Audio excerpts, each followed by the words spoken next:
Hello, my YouTube family. Welcome to our channel the Niv bros. ఈరోజు మనం ఇంట్లోనే ఎంతో రుచికరమైన నల్లి గోస్ట్ బిర్యానీ ఆర్ మటన్ బిర్యానీ ఎలా తయారు చేసుకోవాలో తెలుసుకుందాం. ఇది పిల్లలకి ఎంతో ఇష్టంగా తింటారు బిర్యానీ. సో మనం ముందుగా ఒక బౌల్లో ఒక హాఫ్ కేజీ మటన్ విత్ నల్లి బొక్కలు నేను తీసుకున్నాను. దాంట్లో ఉప్పు పసుపు వేసి బాగా శుభ్రంగా కడిగి పక్కన పెట్టుకోవాలి.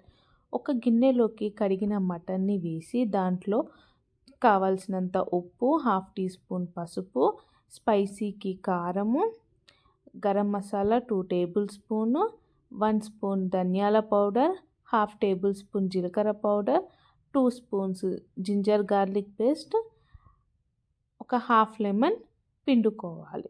తర్వాత దానికి కొంచెం పెరుగు వేసి 2 స్పూన్స్ పెరుగు వేసి బాగా మ్యారినేట్ చేసి పక్కన పెట్టుకోవాలి. ఇప్పుడు మటన్ బిర్యానీకి కావలసినంత ఉల్లిగడ్డలు తీసుకొని దాన్ని స్లైసెస్లాగా కట్ చేసుకొని మరుగుతున్న ఆయిల్లో వేసి ఉల్లిగడ్డలను బాగా వేయించుకోవాలి. నేను ఒక హాఫ్ ఆఫ్ ది పార్ట్ వరకు వేయిస్తాను. ఇప్పుడు మనము ఒక మిక్సీలోకి పుదీనా, కొత్తిమీర కావాల్సినంత తీసుకొని సగం ఉడికినాక ఆనియన్స్ని తీసుకొని దాన్ని బాగా పేస్ట్ చేసుకోవాలి. ఇప్పుడు మధ్యలో మనం పచ్చిమిర్చి వేసి పేస్ట్ చేసుకున్న మిశ్రమాన్ని మటన్ మ్యారినేట్లోకి వేసుకోవాలి. ఇప్పుడు ఆనియన్స్ని బ్రౌనిష్లో అయ్యాక అది తీసుకొని మటన్ మ్యారినేట్లో వేసుకోండి. తర్వాత మనం ఒక బౌల్లో బాస్మతి రైస్ తీసుకుందాం. నేను హాఫ్ కేజీ మటన్కి హాఫ్ కేజీ రైస్ తీసుకున్నాను. అది బాగా కడిగి పక్కన పెట్టుకోవాలి. తర్వాత ఒక బౌల్లో గీ వేసుకొని దాంట్లో మసాలా దినుసులు వేసుకొని దానికి 2 గ్లాసుల నీళ్ళకి 2.5 గ్లాస్ వాటర్ వేసుకొని దాంట్లో పుదీనా, కొత్తిమీర వేసుకోవాలి. తర్వాత ఒక half teaspoon garam masala, రుచికి తగినంత ఉప్పు, హాఫ్ లెమన్ స్క్వీజ్ చేసుకోవాలి.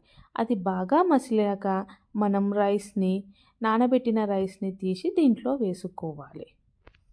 తర్వాత ఇప్పుడు అన్నము ఒక 75% ఉడికాక దాన్ని మనం పక్కన పెట్టుకోవాలి. మటన్ ఇలా బాగా ఉడికాక మ్యారినేట్ చేసిన మటన్ ఇలా ఉడికాక దాంట్లోకి అన్నం అయిన దాన్ని దీంట్లోకి ట్రాన్స్ఫర్ చేసుకోవాలి. దానిపైన మనము కావాల్సినంత నెయ్యి, ఒక 1 కప్పు పాలు వేసుకుంటే ఎంతో రుచికరంగా ఎంతో స్మెల్ అనేది వస్తుంది. తర్వాత ఇలా మనం మూత పెట్టుకొని ఆ హోల్ని పిండితో కవర్ చేసుకోవాలి. తర్వాత మనకు ఎంతో రుచికరంగా ఉండే బిర్యానీ తయారైపోతుంది. ఇది పిల్లలు ఎంతో ఇష్టంగా తింటారు. మీరు కూడా టైం ఉంటే వీలు చేసుకొని ఇంట్లో తయారు చేసుకోండి. ఎలా ఉందో కమెంట్ చేసి చెప్పండి. If you like this video please like, share and subscribe to this channel. Thank you so much for your views.